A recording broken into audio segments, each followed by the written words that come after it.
신문 이야기 돌직구쇼에 오신 여러분 반갑습니다. 저는 신문 읽어주는 남자 김진희입니다. 여야가 이 공무원연금 개혁에 합의를 했습니다. 그런데 뒷말이 참 무성합니다. 이제는 공무원연금 개혁하라고 해놨더니 국민연금까지 잘못 건드렸다라는 비판까지 오늘 조간신문에 나오고 있습니다. 그리고 북한에서는 요즘 핫한 북한 여성들을 공개했다는데 잠시 저희 돌직구쇼에서 잠시 후에 핫한 북한 여성들 전해드리겠습니다. 오늘 조간신문 함께 하시죠. 먼저 종알봅니다. 자, 이렇게 비판했습니다.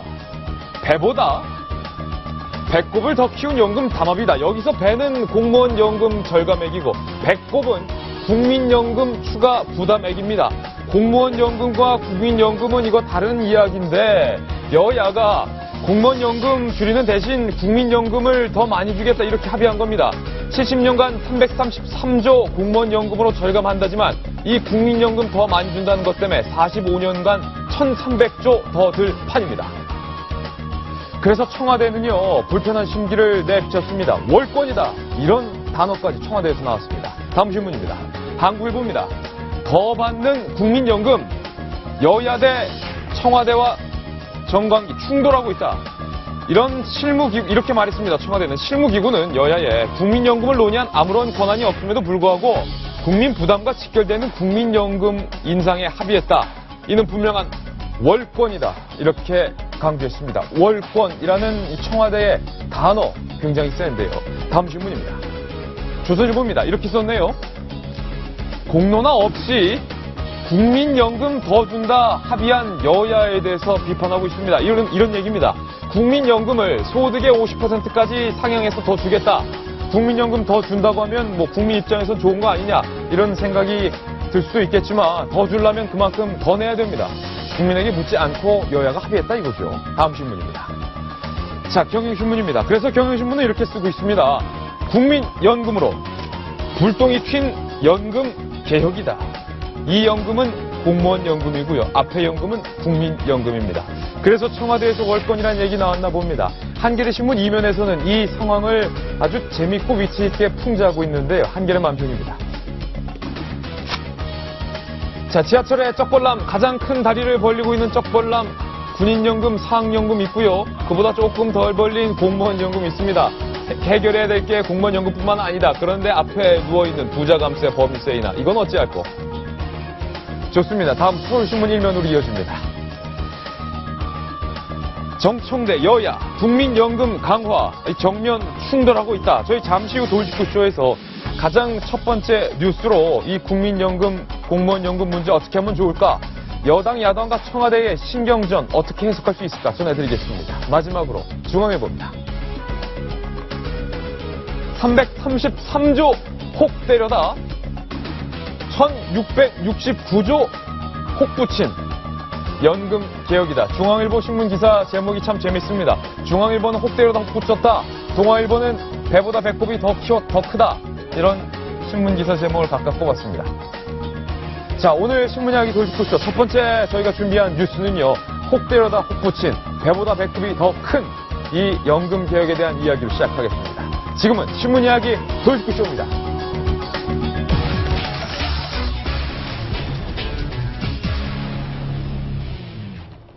자, 오늘 저희가 만든 돌직구 신문 첫 번째 뉴스입니다. 배보다 배꼽이 더 큰 연금 개혁. 함께 보시죠. 자, 정성희 위원님, 배보다 배꼽이 더 크다. 뭐 공무원 연금 개혁하라 해놨더니 국민연금 건드렸다. 연금들이 하도 많아서 복잡합니다. 자세히 좀 설명해 주시죠.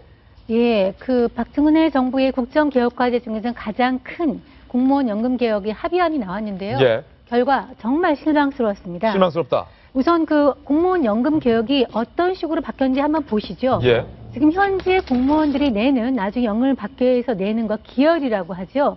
그것이 지금 현재는 자기 소득의 7%를 내는데 9%로 올렸고요. 나중에 자기가 받는 돈은 재직주간적 월평균 소득의 지금 현재 1.9% 있는데 1.7%로 그것도 연차적으로 줄이는 내용입니다. 그러니까 내는 금액은 더 내게 하고 받는 금액은 덜 받게 한다 이거죠. 이렇게 해서 절감되는 금액이 333조인데요. 예. 이 돈을 회계에서는 국민연금에 넣겠다라고 얘기를 했습니다. 어떻게 국민연금에서 줄어드는 금액을 국민연금에 넣느냐. 예. 그래서 봤더니 국민연금이 지금 소득 대체율, 현재 소득이 100이라면 현재 국민연금은 자기 소득의 40%를 받게 돼 있습니다. 그러니까 40만 원을 다시 되받는다 이거죠. 네, 나중에 받게 되는 거죠. 이게 소득 대체율인데 그것을 50%로 늘리겠다. 절반. 예. 지금 현재 100만 원 받으면 앞으로 50만 원 받게 해주겠다. 그렇게 하면 하는 금액을 발표를 한 예. 거죠. 그러면 이제 많이 넣어주니까 많이 받게 해주니까 국민연금 잘 된 거 아니냐? 예. 그렇지가 않죠. 국민이 내야 되죠. 근데 우리한테 물어봤냐고요. 국민들한테 물어보고 그러니까요. 이렇게 했는지. 그래서 지금 이게 배보다 배꼽이 크다. 그렇게 얘기 나오고 아까 333조가 절감된다고 했는데 국민연금 소득 대체율로 늘어나는 금액이 바로 예. 1,300조다. 330조 줄이려다가 1,300조를 들어가게 됐으니까 4배 이상 들어가기 때문에 돈이 이게 더 들어가게 생긴 거예요. 계약이다, 실패다 이런 얘기가 나오는 것입니다. 사실은 이 국민연금 매달 세금처럼 저도 꼬박꼬박 성실히 납부하고 있습니다. 국민연금 제도 좋지요. 나중에 노후 때 받을 수 있는 국가에서 주는 연금인데 이 연금 마치 세금처럼 금액이 더 늘을 수도 있는 상황인데 국민의 합의를 묻지 않았다. 국민의 의견을 묻지 않았다. 이런 내용입니다. 자, 박용진 전 대변인. 네. 그래서 청와대에서는 월권이다. 이렇게 비판하고 있는 건데요. 근데 일단 주목해야 될 게 이번 그 합의안은 사회적 합의라고 하는 거예요. 사회적 대타협. 우리가 말로만 하던. 그동안 하다가 맨날 협상장 깨고 나가고 막 이런 것만 예. 봤는데 처음으로 마무리를 짓는 수순에 들어갔다는 게 첫 번째예요. 그리고 두 번째, 우리 정 의원님이 지적하신 것처럼 333조 원은 이제 절약을 하게 됐지만 예. 1,600조가 더 넘는 돈이 더 들어가게 생겨서 큰일이다. 국민연금 쪽에서 이번에. 이 지적은 맞습니다만 애초에 잘못 전달된 게 하나 있어요. 국가가 구멍난 공무원연금에 돈을 쏟아붓는 돈들이 너무 커서 그걸 이번에 줄이기로 하고 줄였어요. 그게 330조입니다. 근데 이 돈이 줄여졌으니까 이걸 어디다 쓸까? 이게 아닌 거예요. 그렇죠. 이 돈이 국민연금으로 가는 게 아니라 국민연금은 40%의 그 소득 대체율을, 명목소득 대체율을 높이려면 50%로 높인다고 그러면 돈이 더 필요하잖아요. 이 돈은 우리 국민들이 더 내든지 보험 요율을 더 높여서 뭐 장관 얘기로는 2배로 올려야 되는데 자신 있냐 이렇게 얘기하던데 예. 2배로 높이든지 지금 쌓여있는 적립금을 허물어서 주든지 이 방법을 해야 되는 거죠. 그러니까 공무원연금에서 줄였다고 해서 일이 바로 오는 건 아니니까 예. 이 얘기는 뭐냐면 대한민국의 정치권이 처음으로 자기 스스로 학습 진도표를 발표한 거예요. 이번에 공무원연금 끝, 그러니까 수학 공부 끝, 자 영어 공부 시작해볼까? 이렇게 얘기를 한 거죠. 저는 이거를 월권이라고 얘기하는 청와대 인식, 정부 예. 인식이 더 웃겨요. 예. 국회에서 법 만들어서 그걸 할 수 있는데 왜 그걸 못한다고 얘기하고 월권이라고 지적하고 버럭버럭 화만 내고 있는지 예. 저는 이건 아니라고 생각합니다. 그 이유에 대해서 지금부터 자세히 전해드릴 건데요. 공무원 연금 개혁, 국가가 거대한 금액을 쏟아붓고 있는 333조 미비한 수준이지만 절감됐다. 여기까지는 오케이인 겁니다. 그런데 왜 묻지도 않은 국민연금을 더 주겠다고 밝혀서 땅 파서 장사해야 되는 나라 곳간 생각은 안 했냐라는 게 아마 청와대의 심기일 것 같습니다. 송찬욱 기자가 청와대의 미묘한 심기를 자세히 취재했습니다. 박근혜 대통령이 중점적으로 추진하던 공무원 연금 개혁을 여야가 진통 끝에 합의했지만 청와대에서 환영의 목소리는 들리지 않고 있습니다. 오히려 분명한 월권이라는 격한 반응이 나왔습니다. 공무원연금 개혁안을 논의하기 위해 만들어진 특위가 국민연금의 명목소득 대체율 인상에까지 합의한 건 잘못됐다는 겁니다. 또 근본적인 개혁을 이루겠다는 박 대통령의 원칙과도 맞지 않다는 지적이 쏟아졌습니다. 장기간 지속 가능한 방향으로 이루어져서 국민에게 부담 주지 않는 공무원 연금이 되도록 해야 하겠습니다. 대통령 정무특보인 새누리당 윤상현 의원도 여야 합의안을 비판했습니다. 국민연금 명목소득 대체율을 10%포인트 올리면 2060년까지 1,300조 원의 재원이 더 필요해 국민 부담이 늘어나지만 국민적 합의는 없었다는 이유에서입니다. 국민연금의 소득 대체율을 인상하려면 가입자인 국민분들이 그만큼 더 많은 보험료를 내야 된다는 얘기거든요. 따라서 이는 여야 합의가 아닌 국민적인 합의가 먼저 전제됐어야만 하는 일입니다. 새정치민주연합은 청와대가 국회의 입법권을 부정하는 것으로 비칠 수 있어 매우 유감이라고 밝혔습니다. 채널A 뉴스 송찬욱입니다. 자, 청와대 관계자, 익명을 밝힌 청와대 관계자는 월권이다라는 굉장히 미묘한 단어를 내뱉었습니다. 안영환 전 의원님, 배보다 배꼽이 더 크다, 혹 때려다, 혹 붙였다. 이번 여야의 공무원연금 합의 그리고 국민연금 금액 증가에 대한 오늘 조간 신문들의 표현입니다. 네. 근데 이제 이게 참 고민되는 부분이 있습니다. 예, 저는 이 조간 신문들의 비판을 100% 수용합니다. 예, 그럼 좋다. 그럼 어떻게 할 것인가? 그럼 어떻게 할 것인가에 대해서는 조간 신문 아무도 대안을 제시하는 게 없습니다. 예. 청와대도 마찬가지입니다. 지금 사실 국민들 부담 늘어나고 국민을 물어보지 않는 건 잘못됐습니다. 그러나 현재대로라면은 해결 방안이 없습니다. 또 넘어갑니다. 이 정권. 예. 어느 언론, 어느 청와대, 어느 정부 관계자 그럼 어떻게 하자? 말 못하는 겁니다. 왜? 현재 이걸 통과시키면 국회를 통과되는 겁니다. 야당의 반대가 있으면 통과를 못 시킵니다. 왜? 국민연금 지급액을 그럼요. 늘리자는 게 야당의 관련- 이번 요구였습니까? 아니, 공무원 단체와 같이 야당이 요구를 한 것이죠. 예. 그런데 관련 국회를 통과를 하지 않으면 이게 통과가 안 되는 거예요. 그런데 현재 국회 선진화법 때문에 야당이 반대하면 아무것도 못합니다. 어쩔 수 없었다. 청와대에서 아무리 여당한테 현재 정부안을 통과시켜 달라 해도 야당 반대하면 할 수 없는 겁니다. 예. 저는 과거부터 국회 선진화법에 반대론자였지만 선진화법 만들자고 해놓고 이제 와서 야당의 요구를 왜 들어주냐라고 하는 말이 안 되는 거예요. 예. 사실 또 하나는 야당도 그런데 또 문제를 지적할 수밖에 없는 게 사실 공무원 노조에 끌려다녔습니다. 예. 여야의 합의에 이익단체를 넣어가지고 같이 합의하는 건 말이 안 되는 겁니다. 공무원 노조는 정확히 이익단체입니다. 자기 이익을 위한 건데 이번에 공무원 노조가 자기들 이익만 너무 추구하다 보니까 너무 국민의 욕먹을 것 같으니까 명분을 집어넣었어요. 예. 국민연금이라는 명분을 집어넣은 겁니다. 이겁니다. 어느 한 집안에서 가장 혜택을 받은 애가 하나 있었어요. 혜택을 받은 애가 그렇게 집안이 어려우니까 야, 너 좀 줄이자. 너 혜택 좀 줄이자 했더니 나 못 줄여. 하다 덤비니까는 다른 이제 집안 사람 눈치가 보이거든요. 그랬더니 하는 이야기가 그럼 내 혜택 줄이지 말고 다른 사람도 혜택도 내 수준을 올려주면 어때? 이게 똑같은 이야기입니다. 예. 그럼 다른 사람들 멍하고 있으면 그래 좋은 이야기 아니야? 하지만은 결국은 그 돈을 누가 내야 되는 거예요? 국민들이 내야 되는 겁니다. 예. 그런데 공무원 노조가 극히 이기주의적인 예. 집단 이기 정치를 했고 야당이 동조를 했고 이게 여기까지 와버린 겁니다. 그래서 사실 지금 국민연금 개혁기구 실무기구에서 공무원연금 실무기구에서 국민연금 논의한다는 것 자체는 월권이 맞습니다. 그건 잘못됐고요. 그러나 어찌됐든 현재 이 합의가 여야의 합의를 이번에 이루지 않고 한다면 또 한 번 다음 정권 넘어갈 수밖에 없습니다. 예. 현재는 합의할 수가 없는 구조가 되어 있는 겁니다. 그래서 예. 그나마 다행인데 국민연금 부분에 대해서는 다시 한번 논의를 해야 되지 않을까 싶습니다. 그러면은 이렇게 야당께 여쭙겠습니다. 야당은 왜 이번에 공무원 연금을 개혁하는 자리에서 그렇게 집요하게 국민연금 인상하자를 요구했습니까? 누가 보면 짬뽕 먹을래 짜장면 먹을래 하는데 스시 맛이 어떠냐 이렇게 물어보는 거하고 비슷한 느낌을 예. 받을 거라고 지금 얘기하시는 거 아니겠어요? 그렇죠. 그런데 사실은 아까 우리 한겨레 그림판 잠깐 소개하셨잖아요. 예. 지하철에 쭉 앉아 있는데 쭉 벌리고 앉아 있는 할아버지 한 분이 계신데 그분이 사학연금 또 군인연금이라는 거고요. 그러니까 전체 연금에 이게 좀 맞지 않아 가지고 이게 전반적으로 개혁해야 된다.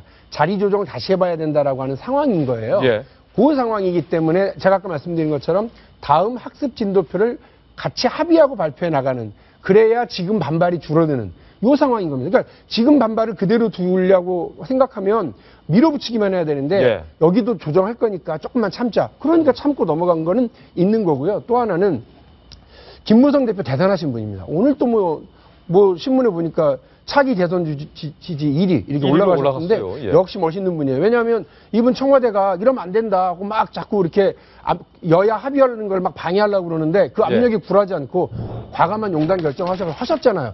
그렇게 하셔놓고 이제 와서 갑자기 야당이 자꾸 그래갖고 어쩔 수 예. 없었어 이렇게 얘기하면 본인이 잘해놓으시고 다 그거 야당의 지지 끌려다니셨다고 핑계대는 발 빼는 모양새밖에 안 돼요. 그럴 수밖에 예. 없는 게 아까도 말씀드렸지만 발 뺐다고요? 아니 그럴 수밖에 없는 게 지금 저는 어떻게든 이번에 공무원 연금 문제는 짚고 넘어가야 되는 겁니다. 과거 역대 정권 어느 정권도 손대지를 못했어요. 이명박, 노무현 다 하려고 했습니다. 손대지 못했는데 이번에라도 손 안 대면요. 예. 다음 정권도 못합니다. 올 하반기 내년 선거에서 못합니다. 대통령 선거 앞도 아무도 못하는 겁니다. 이번에 하고 넘어가야 되는데 문제는 지금 현재 공무원 노조한테 끌려다니는 건 맞습니다. 노조를 이익단체 노조를 회의 테이블에 끼어든 것도 잘못했습니다. 그러나 대안이 없는 상태에서 대안이 없는 거예요, 지금 상황. 그래서 이나마 사회적 합의를 통해서 이루었다면 그나마 다행입니다. 김무성 대표의 말을 직접 한번 들어보겠습니다. 청와대에서는 이거 월권이다. 그리고 오늘 조간신문에서는 돈 더 내야 되는 국민들에게 물어보지도 않고 야당과 합의하고서 뭘 잘했냐? 라는 비판의 목소리에 대해서 김무성 대표 이렇게 말했습니다. 공무원 연금 개혁 특위에서 공적연금의 법과 관련되는 것을 다루는 것은 월권 행위다 하는 지적은 맞는 지적인데, 그러나 이제 모처럼 합의를 이루는 과정에서 좀 잘못된 일이지만은 또 그 합의도 또 그게 더 중요한 문제이기 때문에 앞으로도 계속 잘 수습해 나가도록 하겠습니다. 예, 이 월권에 대해서는 잘못한 점 맞다라고 인정을 했습니다. 좀 복장이 저런 건 그 가락국의 후손 그 행사에 참석을 했기 때문에 저런 이 가락국 왕조의 복장을 입었는데, 정 의원님. 저는 이 공무원 연금을 지금 이게 아까 말한 대로 안 하는 것보다는 낫습니다. 안 하는 것보다 낫다. 예. 333조 안 하는 것보다 낫지만은 이거가 통과되는 순간부터 바로 개정해야 될 거라고 생각을 합니다.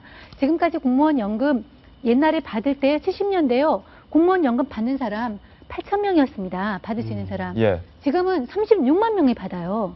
36만 명이 받고 들어가는 돈은 매년 들어가는 돈이 10조 이상이 자기들이 기여금이 아니라 국민 세금으로 들어가고 있습니다. 근데 이렇게 미봉으로 해놨기 때문에 이거 통과되는 다음부터 바로 공무원 연금 개정해야 될 것 같고요. 그다음에 국민연금 이거는 아까 말한 대로 지금 현재 우리 국민이 소득 대체율이 높은 편은 아닙니다. OECD 기준에. 그렇지만 지난번에 2007년 노무현 정부에서 개혁을 할 때 국민들이 더 내고 덜 받는 개혁으로 고통을 부담하면서 개혁을 했어요. 예. 근데 지금 정부는 오히려 어떻게 하면 더 줄게 더 내 하는 식으로 했거든요. 예. 지금까지 개혁 방향과 완전히 거꾸로 가는 경우입니다. 이거는 비전도 없고 방향도 없고 속도도 없고 아무것도 없는 그런 상황이에요. 예. 국민연금 문제에서 더 중요한 것은 국민연금을 받지 않는 사각지대에 있는 400만 명의 문제입니다. 이건 정부화가 순수하게 돈을 그 공적 부조를 통해서 구제를 해야 되는 것이거든요. 그러니까 지금은 국민연금의 문제에서 더 죽게 하는 것보다는 국민연금을 받지 못하는 사람들을 어떻게 끌어들일까 하는 거에 더 초점이 가야 되는데 방향과 속도와 이런 다 틀린 그런 방향으로 지금 문제 이렇게 사안이 나왔습니다. 예. 지금 청와대가 좀 화가 났다고 하는데 청와대만 화가 난 게 아니라 국민들도 좀 화가 났을 것 같아요. 지금 얘기 들어보면 이번에 개혁이라는 말이 무섭게도 공무원 노조가 성과를 거뒀다라고 하고 있거든요. 그렇다고 본다면 공무원의 입장이 굉장히 많이 반영됐다고 할 수 있는 것인데, 그렇다고 국민연금에 대해서 받는 돈 더 주면 국민들이 좋아할 거라는 생각을 가지고 이런 합의를 했다는 것도 국민 수준을 굉장히 낮게 본 것이죠. 예. 거기다가 이것이 뭐 합의를 할 수밖에 없었다는 것이 야합으로밖에 보이지 않는 게 다음 총선을 위해서 한 거 아니냐. 정무원 표를 받기 위해서 국민들 표 버린 거 아니냐라는 말이 지금 나올 수밖에 없어서 저는 이 국민연금을 가지고 아무런 합의 없이 또 국민들에게 어떤 입장도 대변하지 않은 채로 이렇게 합의했다는 것 자체는 좀 잘못됐다고 보입니다. 예, 이 공무원연금과 국민연금 문제에 대해서 오늘 저희 돌직구쇼에서 제일 먼저 다뤄드렸습니다. 자, 다음은 누가 한 말일까요? 박근혜 후보 대선 때, 대통령 선거 때 박 캠프 쪽에 2억 원을 전달했다. 2억 원을 전달했다. 다음 돌직구 신문을 통해 만나보시죠. 박 대선 캠프 부대변인에게 2억 원을 전달했다. 고인이 된 성완종 회장의 경남 기업 회사 간부로부터 검찰이 확보한 진술입니다. 자, 박용진 전 대변인. 네.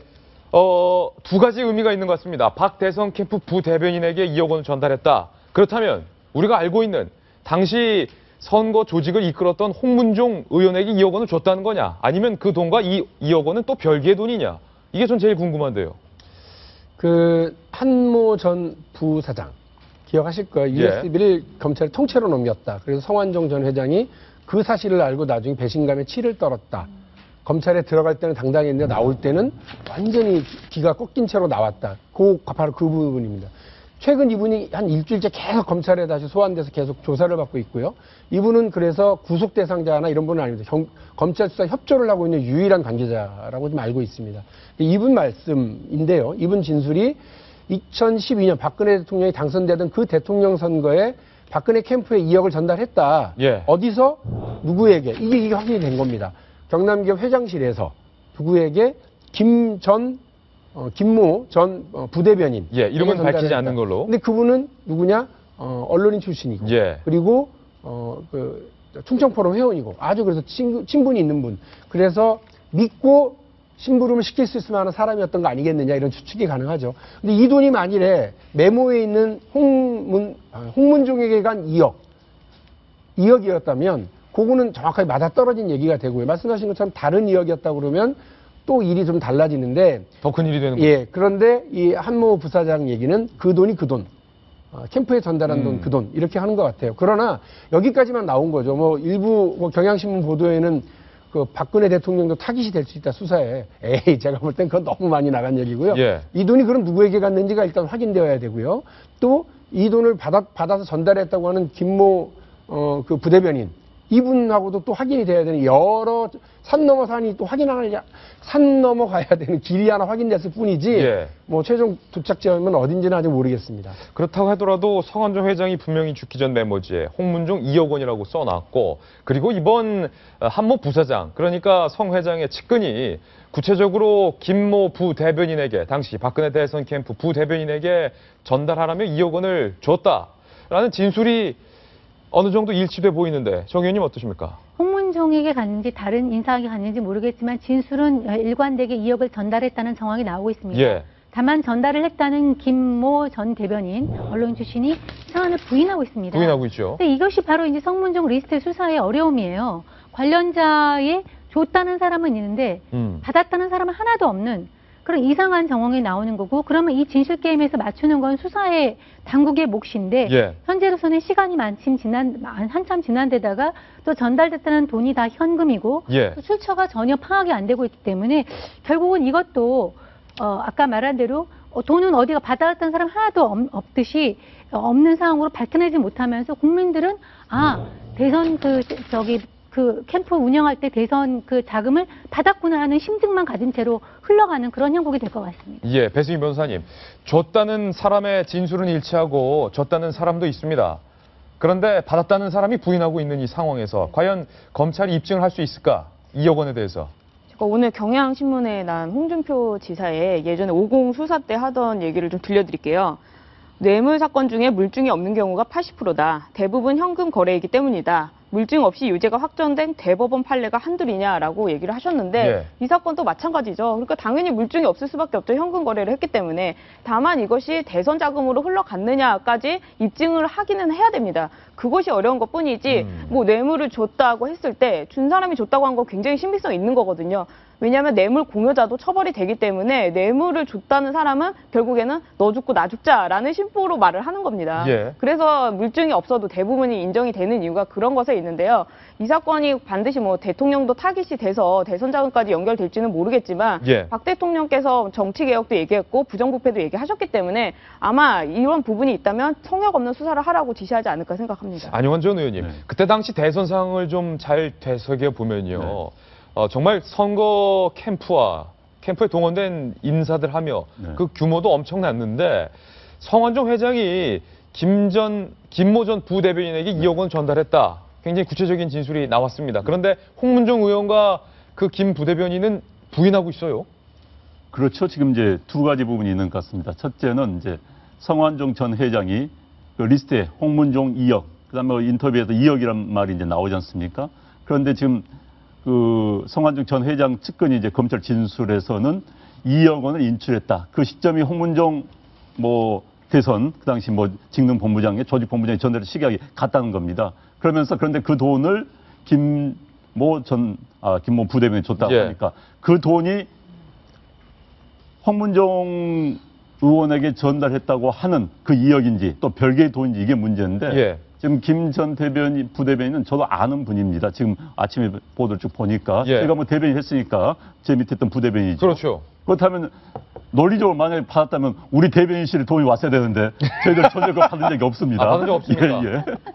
그렇기 때문에 그렇기 때문에 그게 사실 현재 김 전 부대변인은 부인하고 있죠. 지금 돈을 전혀 받은 적도 없고 성 회장실에 가서 현재 그 측근은 성 회장실에 김 부대변인이 와가지고 돈을 받아갔다고 하는데 자기는 간 적이 있다 부인하고 있습니다. 그렇기 때문에 이 부분은 검찰 수사를 뭐 통해서나 진위관계가 드러날 수 있을 것 같고요. 그래서 그 돈이 과연 그 돈인지는 지금 모르는 상황이죠. 그렇기 때문에 지금 상당히 엇갈리고 있습니다. 이 상황 자체가. 그런데 이제 이게 과연 기소 유지가 가능할 건지는 저는 배승희 변호사 주장한 건 좀 별개인데요.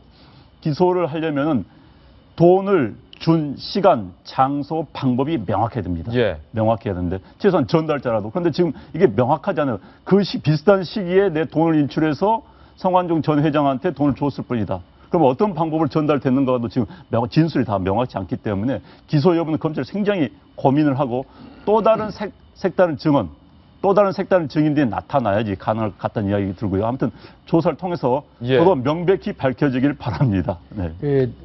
내 밑에 있던 부대변인이 그 돈을 받았다면 대변인실로 가져오지 어디로 가져갔나 약간 서운해하시는 기운도 없지 않아 있으십니다만 예. 그럼에도 불구하고 그 메모지 성완종 회장에 있었던 메모지의 2억 원, 홍문종 2억 원 이것과 이번에 한모 부사장이 밝힌 그 2억 원이 만일 같다고 그런다면 이거는 야당이 주장하고 있는 이른바 지난 2012년 박근혜 대통령의 대선 자금의 꼬리를 잡았다. 대선 자금 의혹의 꼬리를 잡았다라고 할 수는 있어요. 그러나 제가 아까 말씀드린 것처럼 많은 부인과 이런 것들을 좀 넘어서야 되는 수사에 한계가 많이 있을 것 같습니다. 어쨌든 이 사태를 바라보는 국민들은 굉장히 궁금합니다. 줬다는 사람들은 한결같이 여러 명이 2억 원을 건넸다라고 말을 하고 있는데 돈을 받았다는 홍문종 의원은 돈을 구경한 적이 없다. 그리고 성완종 회장실에서 돈을 건네받았다는 그 김모 부대변인도 간 적이 없다 이렇게 부인하고 있는 상황이기 때문에 그렇다면 그 2억 원은 도대체 어디로 갔을까? 이게 전 궁금합니다. 그런데 홍문종 의원 말고도 성완종 회장으로부터 돈을 받았다라고 의혹이 제기된 또 다른 인물이 있습니다. SNS에서 이렇게 해명을 했습니다. 한번 보시죠. 자, 이번 성완종 사건에서 나를 수렁에서 건져줄 사람은 나밖에 없다. 굉장히 독특한 주장인데요. 이번 성완종 수렁에서 건져줄 사람은 나밖에 없다. 진실은 밝혀질 것이다. 소나기가 그치면 해가 뜬다. 무지개도 뜬다. 건져줄 사람은 나밖에 없다. 이렇게 밝히고 있는 인물이 오늘 신문 속 사람들의 동향, 신사동 그 사람의 첫 번째 인물입니다. 만나보시죠. 신사동 그 사람. 자, 나를 건져줄 사람은 나밖에 없다. 바로 홍준표 도지사인데요. 홍준표 도지사, 이 돈을 전달했다라는 윤승모 전 부사장이 진술을 했는데, 배승 변호사님, 홍준표 지사에게 2011년 국회에서 1억 원을 직접 줬다. 어떤 내용입니까? 이 전달자 윤모 씨가 검찰 진술을 했습니다. 홍준표 경남지사에게 2011년 1억 원을 직접 건넸다. 그것이 국회에서 건넨 것 같다라고 검찰에서 수사 단서를 잡았는데요. 이에 따라서 아마 이제 이번 주나 다음 주가 돼서 홍준표 지사님도 아마 검찰에 소환이 될 것 같습니다. 예. 이미 홍준표 지사님의 그 일정을 담당하던 윤모 씨 비서도 수사를 받았기 때문에 이 부분에 대해서 검찰 조사가 이루어질 것 같다는 것인데요. 지금 계속해서 얘기를 하고 있는 게 홍 지사님이 나는 팩감이 되기 싫다. 또 나를 건질 수 있는 건 나밖에 없다. 모든 거는 뭐 사법적인 절차에서 내가 무죄를 받을 것이다. 라는 식으로 얘기를 하고 계세요. 그런데 저는 이 정치 판결과 사법적 판단이 다르다는 얘기는 일부 인정이 됩니다. 그렇지만 이게 정치인이기 때문에 정치적 판결이 더 중요한 것이거든요. 예. 이완구 총리가 돈을 받았다고 인정을 하면서 나간 것이 아니잖아요. 예. 그렇기 때문에 홍 지사님께서도 지금 검찰 스타일로 계속 뭐 증거 능력이 없다느니 사법적인 판단은 다를 거라느니 얘기를 하시는데요. 예. 전달자가 이미 나왔고 전달자가 계속해서 주장하는 것이 내가 녹음도 했고 나를 회유하려고 했던 부분도 있다. 그리고 어디에서 줬다. 이런 부분이 명백하기 때문에 이 부분에 대해서 사법적인 것이 무죄나더라도 정치적인 입장에서는 조금 다른데 너무 이거를 정치수로 몰고 가는 것이 아닌가 좀 우려가 됩니다. 물론 이 돈을 전달했다는 전달책 윤승모 부사장이 종이봉투에 담아서 건넸다라고 초반에는 진술을 했다가 아니다 직접 줬다라고 말을 바꾼 측면이 있긴 하지만 한결같이 1억 원을 성완종 회장으로부터 받아서 건넸다라고 진술하고 있습니다. 오늘 아침 홍준표 지사가 도청에 출근하면서 오늘 아침 이렇게 해명을 했습니다. 한번 들어보시죠. 실제적 진실은 밝혀질 겁니다. 이 아침마다 이게 무슨 짓입니까? 나중에 그게 사실무근이 밝혀지면 여러분들 어떻게 하실 겁니까? 그렇죠. 자, 역정, 버럭. 오늘 아침 출근길 반응인데 정 의원님, 기자들 향해서 불편한 심기를 드러냈습니다. 아침마다 이게 뭔 일입니까? 네, 불쾌하고 잠을 못 자기도 할 거예요. 그렇긴 하지만 그때도 우리가 얘기했지만 사실은 저 기자들은 아침에 좋아서 저러고 있는 거 아니거든요. 예. 국민들이 궁금하기 때문에 대신해서 물어보는 것인데 기자들한테 향해서 화를 내는 것은 아닌 것 같고요. 아마 저거 자체가 초조함과 이런 것의 그 표현일 것 같습니다. 예. 근데 아까 우리가 그 매주 보잖아. 그 지사의 출근길 모습에 처음에는 배달 사고 얘기를 하다가 그다음에 회화하는 듯 하다가 이제는 본인이 스스로 구할 건 나밖에 없다 해서 본인의 이제 율사로서의 검사로서 예. 이런 걸 해서 법적으로 이거 해결을 해갔다는 모습을 이제 보이는 것 같은데 이렇게 홍 지사가 이렇게 해서 한명을 바꾸는 것 자체가 처음부터 끝까지 일관되게 본인의 입장을 이렇게 본인이 예. 그 돈을 받은 거에 있어서 뚜렷하게 국민들한테 설명하지 돈을 안 받았다는 정황을 설명하지 못하는 걸로 봐서 네. 국민들의 불신은 저런 모습으로는 전혀 해소가 되지 않는 것 같습니다. 그러니까 정성희 논설위원께서는 방금 전 홍 지사는 버럭을 했지만 매일 아침 출근길에 이 발언들 나를 구해줄 사람은 나밖에 없다. 뭐 이 같은 해명들은 철저히 계산된 검사로서의 계산된 발언이다라는 분석이시군요. 그렇습니다. 그래서 홍준표 지사가 아침 출근길에 해명한 내용들 어떻게 달라졌는지 그리고 그 안에 과연 검사로서 자신에게 유리한 전략이 있는 건지 모아봤습니다.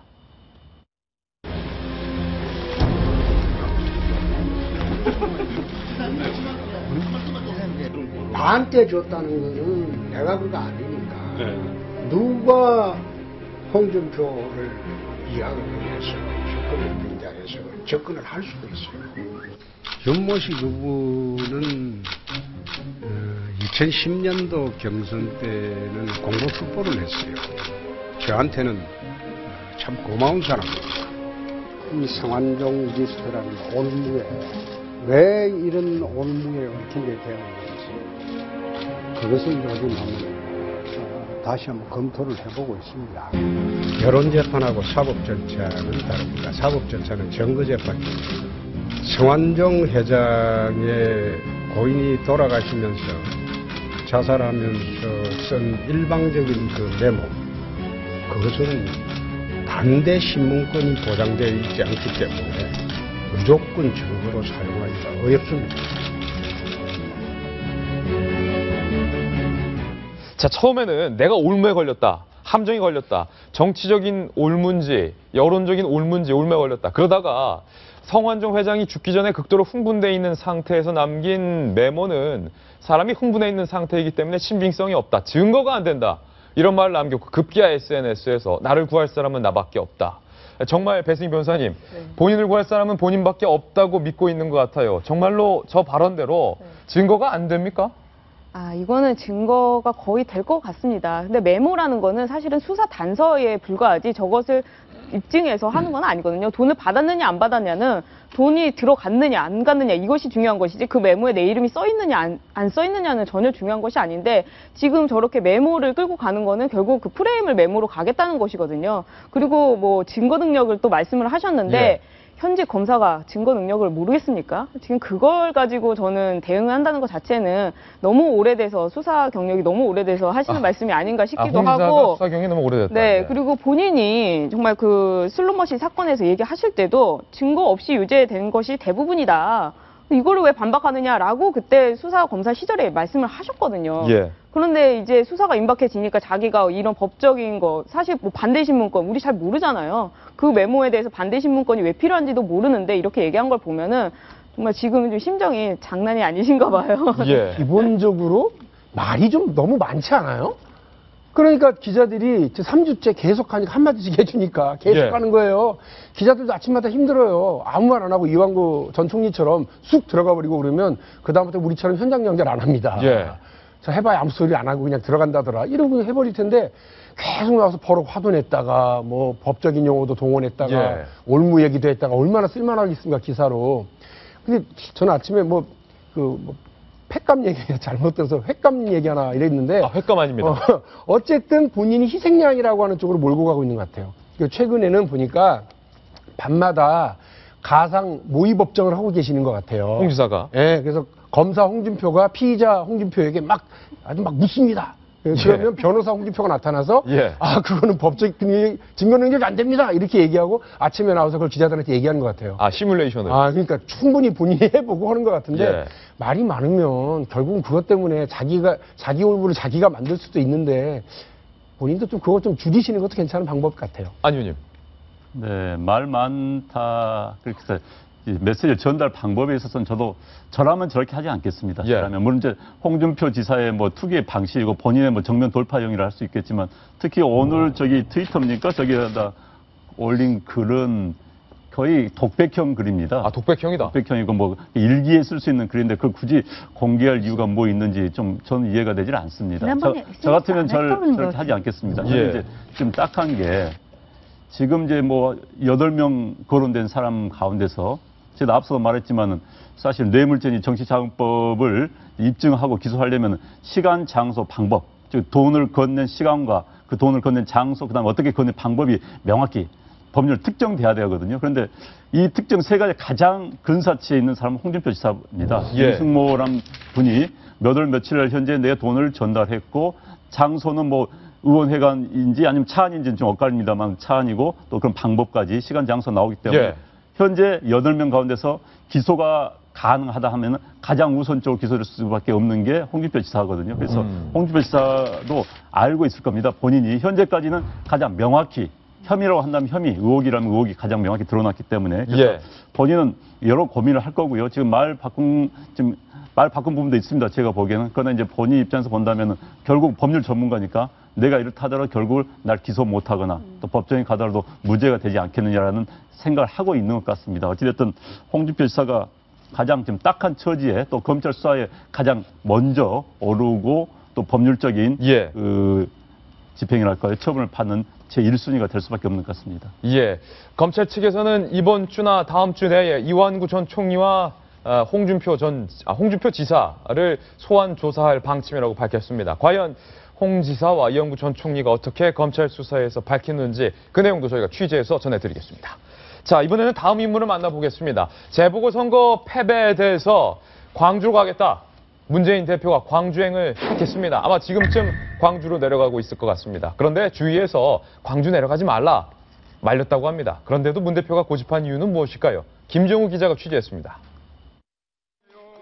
4.29 재보궐선거 지역이었던 광주 서울을 방문할 예정인 새정치민주연합 문재인 대표. 문 대표는 선거운동 기간 방문했던 경로당과 마을회관 등 3곳을 찾을 것으로 알려졌습니다. 하지만 당내에서는 비판의 목소리가 터져나왔습니다. 최고위원들과 전혀 협의가 되지 않았다는 겁니다.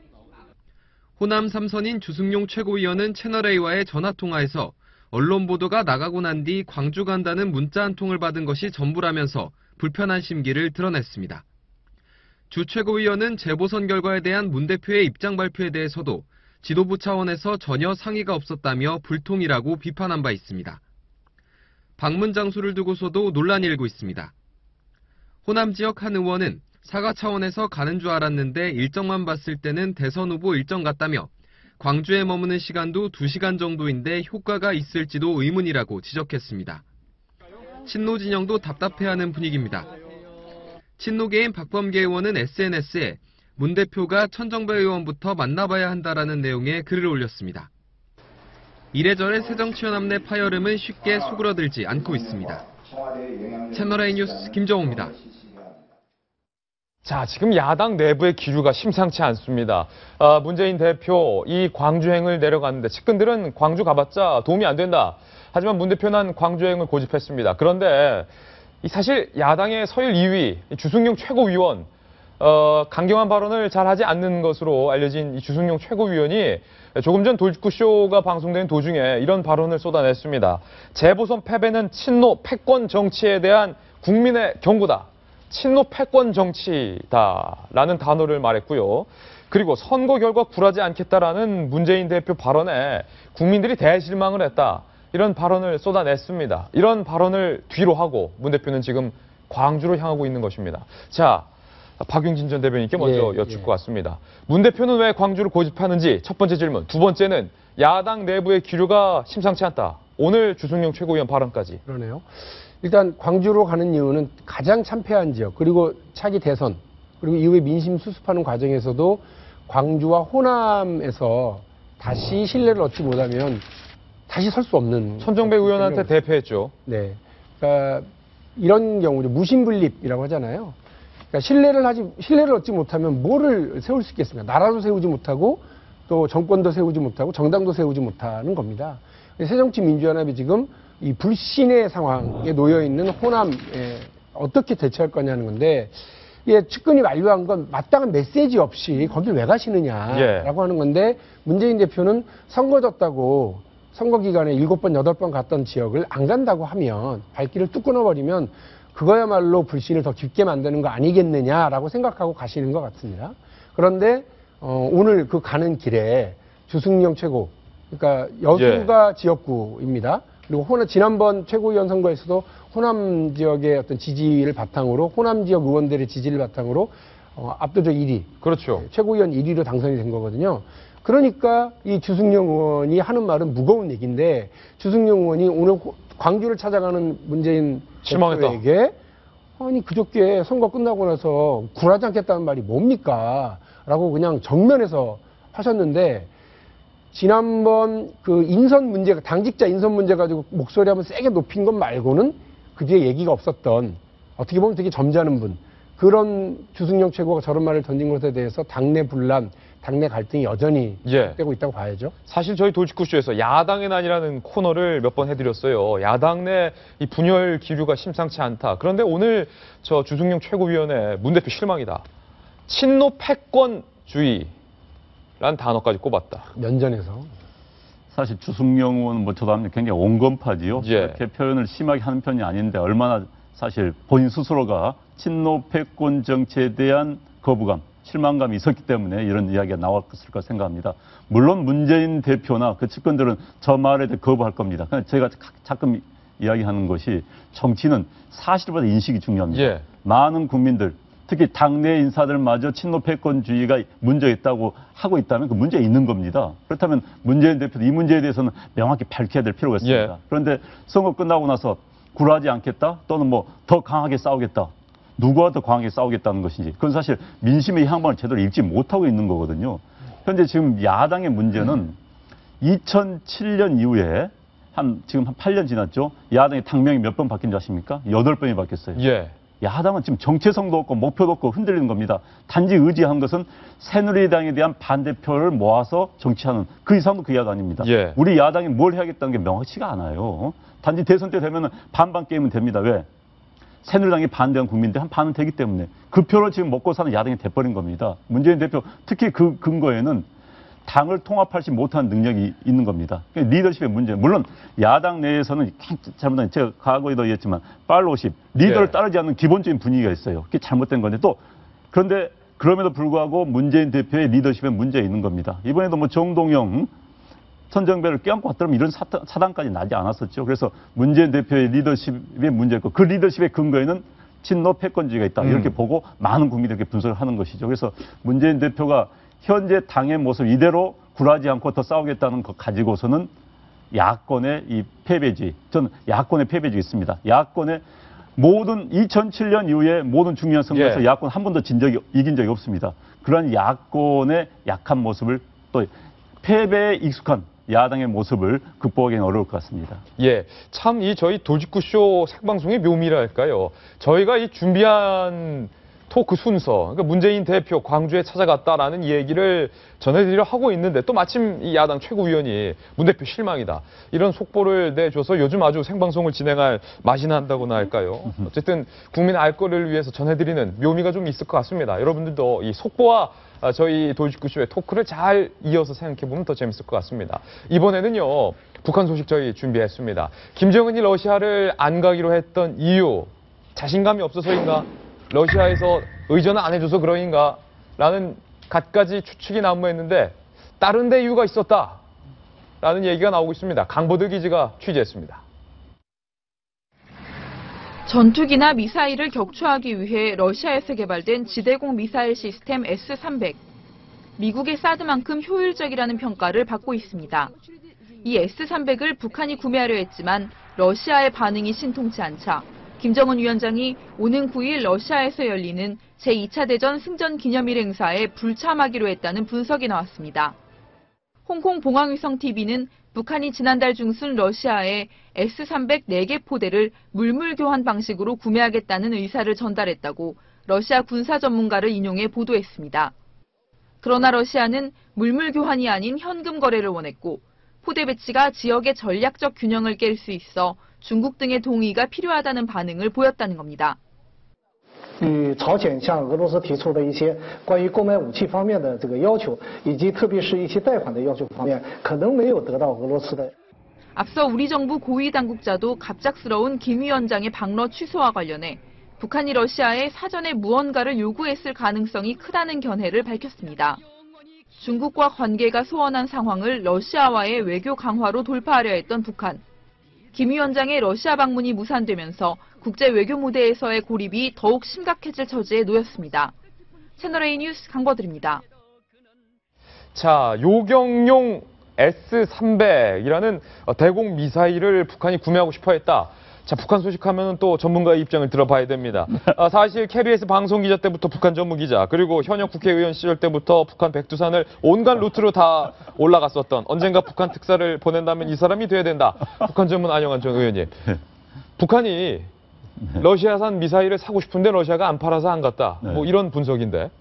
홍콩의 한 TV 분석이니까 뭐 이제 사람이 그렇습니다. 이제 언론은 한 측면만 보는 부분이 있습니다. 저건 특종일 수도 있어요. 아닐 수도 있지만은 우리가 어느 식당을 갈 때 식당을 간 이유는 뭐 식당 맛이 있어서 또 가격이 싸기 때문에 주인이 친절할 때 여러 가지 고려해서 가는 겁니다. 마찬가지로 정치적 행위를 할 때는 여러 가지 고려가 될 수밖에 없는데 물론 이제 가장 중요한 고려가 있겠죠. 그래서 이제 중요한 고려가 미사일 구매 실패 탓도 있을 수가 있습니다. 사실 이제 현재 SS-300이라고 러시아에서 개발한 건데 우리나라가 북한에 쏜 미사일, 우리나라의 전투기를 막는 그런 미사일을 살려고 했는데 러시아가 안 팔았다는 거죠. 재미있는 건 물물 구매. 사실 북한은 달러가 없습니다. 돈이 아니라? 그렇죠. 북한에 아마 철광석이나 석탄을 말했을 겁니다. 철광석, 석탄을 줄 테니까 팔아라. 하는데 그건 러시아도 넘치거든요, 사실. 자원 물물 교환 시대가 어느 때인데 물물 교환입니까? 북한이 사실 해외에 팔 수 있는 게 별로 없습니다. 그러면 자원이 무산에서 나온 철광석이나 또 석탄인데 그건 러시아에서 조건이 안 맞는 것이죠. 그런데 이제 물론 안 간 이유는 저는 뭐 러시아에서 무상 지원을 요구했는데 러시아 거부했다는 이야기도 있습니다. 그래서 여러 이유가 있을 수 있어요. 그런데 재미있는 것은 이게 있습니다. 어떤 거요? 북한은요, 러시아도 똑같이 했습니다. 내가 가니까 대신 너 뭐 해줄래? 북한의 그 징징대는 외교. 우리한테 항상 그럽니다. 우리가 이거 해줄 테니까 너 뭐 해줄래? 징징 외교. 징징 외교. 그러니까 뭐 미국하고 우리 수교해 좀 뭐 해줄래? 남한에도 우리 대통령 방문해 좀 뭐 해줄래? 이게 습관화된 나라예요, 저 나라는. 그렇기 때문에 러시아에도 자 우리가 방문하면 나한테 뭐 해줄래? 아마 그랬을 가능성이 굉장히 높다고 봅니다. 사실 러시아의 정승제 행사는 누구나 국가 원수라면 국가의 외교 목적에 따라 가는 겁니다. 그런데 분명히 김정은은 요구했을 겁니다. 자, 내 가기 참 힘든데 간다. 뭐 해줄래? 하면서 SS-300 저것을 팔아든지 아니면 무상 원주를 해달라는 요구했는데 러시아 측에서 보면 괜히 골치만 아플 수도 있거든요. 사실. 흥행 카드로 김정은을 데려올 수 있습니다. 저 정승제 행사가 국제적인 관심을 얻지 못하는데 김정은은 굉장히 국제 언론에서는 인기가 있습니다. 인기 있죠. 좋은 의미가 아니라 나쁜 의미로. 나쁜 의미로. 은둔자에서 갑자기 나오니까 희화되면서 그런데 흥행 카드 쓰려고 하니까 부담이 너무 커요. 그래서 거부했을 수 있는 겁니다. 그래서 북한의 징징외교, 저는 그렇게 표현하면 징징외교의 또 한 유산이 아닐까 하는 생각이 들었습니다. 야, 이 방송기자 출신의 대변인까지 했고 또 북한 잘하니까 징징외교다. 정 의원님. 저도 또 국방부 기자 오래 했으니까 북한의 징징 외교에 대해서 참 적절한 단어다 이런 생각이 드는데. 그렇습니다. 우리가 지난번에 이제 너무 잘 알죠. 남북 정상회담 할 때 대가로 우리가 얼마를 지원했다가 정권이 난리가 나지 않았습니까? 그래서 이제 사실 그 햇볕 정책이라는 것이 사실 그런 것이 우리가 많이 지원했을 테니까 우리 평화적으로 하자. 그랬는데 지난번에 이명박 정부 때에서 우리가 햇볕 정책을 끊고 그러니까 이런 거를 요구를 할 때 정부가 예를 들어서 남북 이산가족 찾기를 하자 그러면 뭐 내놓을래 이렇게 얘기를 하는데 그 고리를 좀 끊겠다는 것이 지난번에 끊었거든요. 그 파장이 북한이 굉장히 컸죠. 아까 얘기했지만 뭔가를 남측이나 어떤 외교적으로 뭔가를 주면 꼭 얻어오는데 그 버릇을 사실 끊을 때 나타오는 효과가 컸는데 그래서 장마당이나 이런 것이 사실은 들어오지 않았을 때 남측이나 이런 것들 들어오지 않았을 때 나타나는 현상이죠. 아마 지금도 북한이 그 햇볕 정책 이후에 남측으로부터 지원이 끊겼을 때의 그 경제적 어려움이 계속 지속되고 있습니다. 자, 이번에는 두 번째 북한 소식을 전해드릴 건데요. 북한에서 가장 요즘 핫하다는 인기 처녀 북한이 스스로 표현한 겁니다. 인기 처녀들을 인터넷에 북한이 스스로 홍보해서 올렸습니다. 우리 북한 여성들은 이렇게 핫합니다. 인기가 많습니다. 북한이 올린 인기 처녀들 만나보시죠. 자, 이렇게 많이 인기 처녀들 6명, 10명 이렇게 인터넷 사이트 유튜브에 우리 북조선의 인기 처녀들을 올렸는데요. 스쿼시 강사, 의사, 배우, 지망생, 북한에서 이런 직업들도 있구나. 남측이랑 비슷하구나 이런 생각도 드는데 이 사람들 말고도 인기 처녀 중에서 가장 인기가 있다는 북한의 인기 처녀를 저희가 준비했습니다. 만나보시죠. 류일동 운동실입니다. 에어로빅. 아, 잘해요. 굉장히 잘 추고. 무슨 별로인데. 아, 지금 뭐 어때요, 박윤준 대변인? 우리 동네 예. 아주머니들 이제 인사 자주 갑니다. 예. 그분들은 옷 잘 차려입고 하시는데 옷은 조금 아니에요. 그런데 저 제일 앞에 있는 저 검은색 옷을 입은 여성을 보면요. 예. 저 동작과 저분이 자태가 예. 정세웅 위원님. 이게 표범지 않는데요? 정말 잘하는데요. 아니 예. 이제 북한이 알겠지만 아리랑 대공연 이런 것 때문에 그 초등학생부터 그 성향이 있는 많은 사람들이 훈련을 잘 예. 시킵니다. 그래서 그 유산이 있는지 정말 잘하네요. 이제 인터뷰를 좀 들어볼게요. 예술 공연. 아주 좋습니다. 남자가 남자다워야 합니다. 그렇지. 동포 여러분, 자국에 오시면 우리 금농운동관 율동시대 꼭 오십시오. 잘 배워드리겠습니다. 광복지구 상업중심에서 봉사원으로 일하고 있는 문경심 동무가 있습니다. 거기 한번 찾아가 보십시오. 다음 예고도 하네. 다음 인기 처녀 예고까지 지금 마치 나만의 우리 측의 그 예능 프로그램 같이 말입니다. 안녕하세요, 의원님. 네. 개인적으로 율동, 그러니까 에어로빅 강사인 김정아 씨, 네. 김진아 씨 어떻습니까? 좀 트렌드가 요즘 인기가 좀 많은. 그러니까 얼굴 여리여리하고. 형태가요. 북한의 미인 형태는 둥그스름합니다. 그러니까요. 전통적 미인. 그런데 이제 저 강사는 갸름한 게 한국형 미인 얼굴의 형태를 가지고 있고. 맞아요. 이제 북한이 최근에 체제 선전입니다. 저건 조선신보라는 것은 조총의 기관지지만 북한을 대변하는 그런 기능까지 함께 수행을 하고 있는데 예. 북한 체제가 이제는 과거는 집단을 강조했었습니다. 그런데 이제는 개인을 통한 홍보를 한 약간 그 체제 선전의 방법을 좀 바뀐 것이죠. 예. 김정은 체제에 들어와서 좀 바뀐 그런 모습입니다. 보면 이제 저 전체 녹취를 보면은 저렇게 하지만은 김정은 뭐 위대하신 뭐 국방이 무슨 장군님의 이야기가 나옵니다. 체제 선전하겠다는 이야기가 나오고요. 지금 뒤에도 굉장히 화려하지요. 그래서 예. 이제 전체적인 북한 소식을 전하면서 체제 항보를 하는데 어찌됐든 변화된 모습이고 시청자 여러분들 북한에서 다이어트를 뭐라고 하는지 아십니까? 뭐라고 합니까? 몸까기. 몸까기. 몸까기라 그럽니다. 네. 다이어트를 몸까기라. 네, 몸까기랍니다. 몸까기에 매우 좋습니다 하는 게 다이어트에 매우 좋습니다 하는 이야기입니다. 네. 아유, 엊그저께 내려오신 분 같지 않아요? 너무 많이 알아, 북한에 대해서. 그러니까 북한 특사 보내면 딱이라니까. 아니, 박윤진 대변인. 정말로 북한의 사실 전통적인 미녀는 김정은의 부인 리설주도 둥구스름하고 그러네요. 좀 복 있고 덕 있는 인상인데 방금 봤던 인기 처녀들의 얼굴은 남한에서 유행하는 것처럼 이게 확실히 대외 선전용이라 그런지 굉장히 갸름해서 북조선으로 넘어오시라고 유혹하는 것 같아요. 자꾸 그렇게 보시면 안 돼요. 그냥 이렇게 보여주는 대로 보셔야지. 저걸 이렇게 오랜만에 북한이 흐뭇한 영상을 내놨는데. 흐뭇합니까? 맨날 미사일 쏘고 뭐 예. 이렇게 이러는 것만 보고 뭐 저 뚱뚱한 저 김정은 나와가지고 부담스럽게 하는 그런 화면만 보다가 나름 북한의 우리 그냥 일반 인민들의 모습을 살짝 엿볼 수 있는 공간이잖아요. 이제 그걸 그냥 봤으면 좋겠고 저분 아마 남쪽의 많은 젊은이들한테도 나름 인기가 있고 먹히는 이런 스타일일 거 아니냐. 그래서 넘어오라고까지 생각하지는 않고 우리도 못지않게 살고 있다 이런 얘기를 하고 싶었겠죠. 근데 저는 진짜 좀 체제 선전용이라는 게 느껴지는 것이 우리가 그전에도 봤는데 꽃제비가 어느 정도 나와서 굉장히 소득이 양극화되고 굉장히 못 사는 사람들이 많은데 일부 평양에는 저런 사람도 있고 또 이쁜 여자도 있고 우리가 이런 뭐 다이어트도 하고 또 뭐 이런 율동도 하니까 우리 똑같다. 우리 남한이나 똑같다라고 하는 걸로 보여서 저는 이렇게 탁 딱 좋은 의미로만 보이지는 아니, 않았던 뭐 것 사실 같습니다. 뭐 가끔 북한의 인기 처녀로 소개된 김진아 씨뿐만 아니라 뭐 배승희 변호사도 남한에서 인기 처녀잖아요. 그만하세요. 인기 처녀. 저런 프로그램이 없을까? 네. 우리도 홍보용으로 하나 만들까요? 콘서트에서 저런 걸 보고서 북한 전체를 봤다고 생각하는 사람들이 하고 다니는 거죠. 철없는 얘기죠. 그렇죠. 예, 좋습니다. 자, 북한 소식까지 저희 전해드렸습니다. 자, 이번에는요, 다음 소식 전해드릴 건데요. 신문 속 사람들의 동향, 신사동 그 사람 두 번째 인물입니다. 만나보시죠.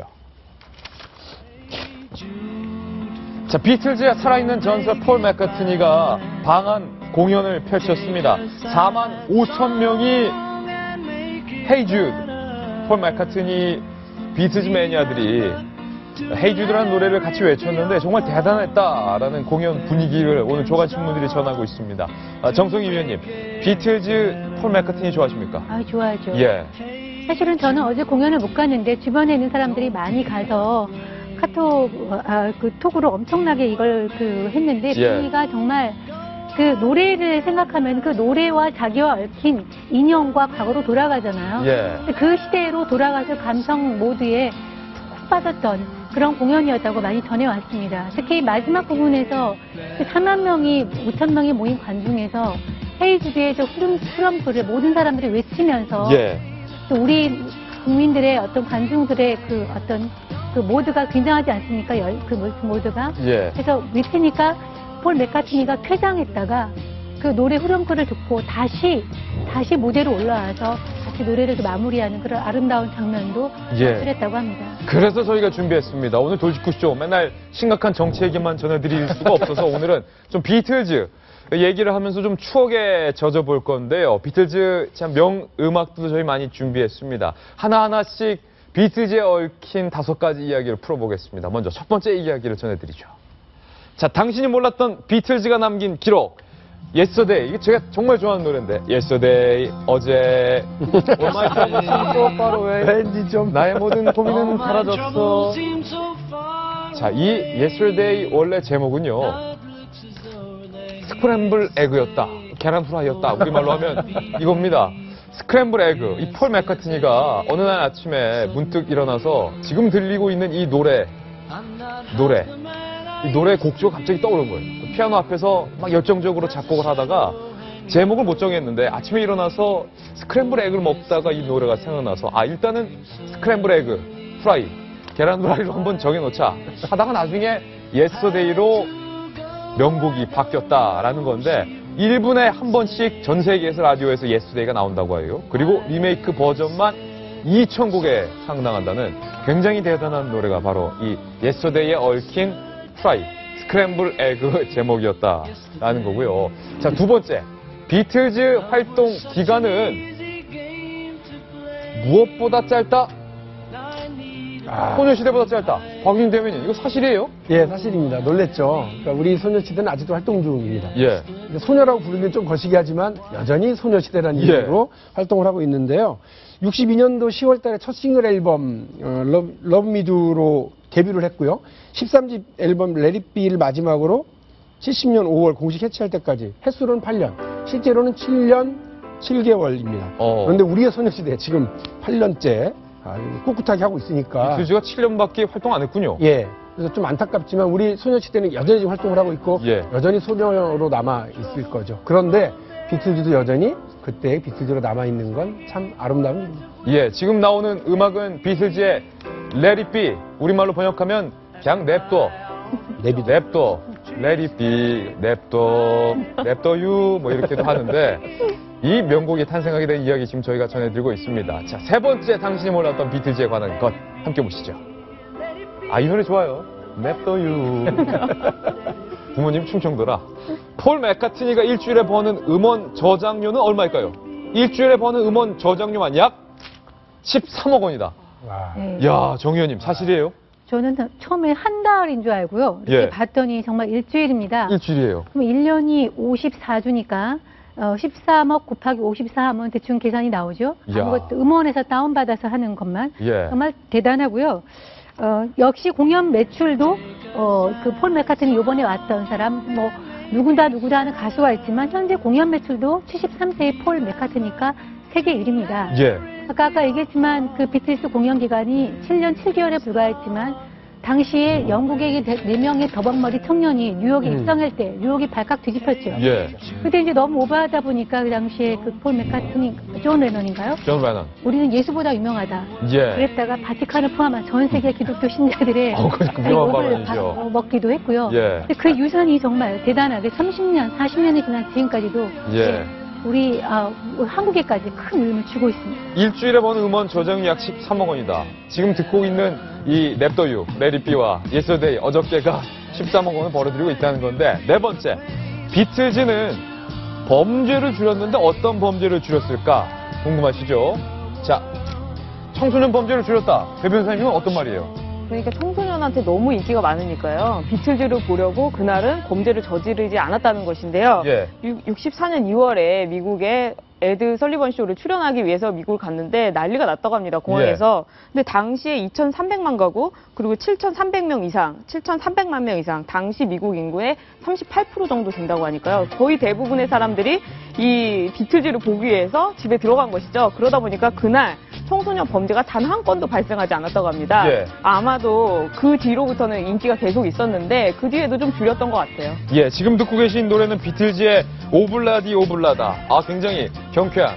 이거 안 의원님 개인적으로 좋아하는 노래인데 오블라디 오블리다. 이 노래 오랜만에 좀 듣죠? 비틀즈 영상과 함께. 좋습니다. 예. 리듬을 타시는데. 참 우리 안 의원님 박자 못 맞춰요. 다섯 번째, 당신이 몰랐던 비틀즈가 남긴 기록. 심지어는 비틀즈 과목을 가르치는 무엇이 있다. 한국 대학에 있다. 안 의원님 사실이에요? 저도 이번에 처음 알았습니다. 예. 경희대학교에 퍼스트 모던 학과가 있답니다. 예. 거기에서 비틀즈 이번 학기, 이번 1학기부터 비틀즈 크래스라는 과목을 가르치고 있다고. 그런데 그렇군요. 이제 사실 대학에서 특정 가수를 과목으로 가르치기 쉽지가 않습니다. 내용이 안 나오거든요. 가르치는 한 학기 이끌어 가려면. 그런데 이제 비틀즈는 충분히 가능하죠. 사실 음악의 역사를 바꿨습니다. 아까 말씀하신 1964년 영국의 젊은이들이 미국을 상륙했을 때 그 혁명이었습니다. 예. 미국 사회를 펄컥 뒤집어 놨습니다. 그런 만큼 할 이야기도 많고 또 스토리가 많기 때문에 충분히 가르칠만 하다. 그래서 경희대학교에서 과목을 개설한 것 같습니다. 예. 당신이 몰랐던 비틀즈의 얽힌 이야기, 그리고 폴 맥카트니의 이 주말 공연 소식 저희 전해드렸습니다. 저희 돌직구 쇼도 이 시사 교양계의 비틀즈가 되고 싶습니다. 광고 보고 돌아옵니다. 잠깐만요. 자, 월요일 아침 화창합니다. 어제까지 비, 먹구름이 잔뜩 끼었는데 화창한 오늘 날씨처럼 이번 한 주도 화창하게 시작하시기 바랍니다. 오늘 아침 저희가 준비한 소식 모두 전해드렸습니다. 저희는 내일 5월 5일 어린이날 아침에도 9시에 여러분께 밝은 목소리와 또 경쾌한 기사, 묵직한 돌직구 들고 인사드리겠습니다. 비틀즈의 노래 들으시면서 오늘 하루 좋은 하루 보내시기 바랍니다. 오늘 하루는 분명 어제보다 더 나을 겁니다. 좋은 하루 보내십시오. 고맙습니다.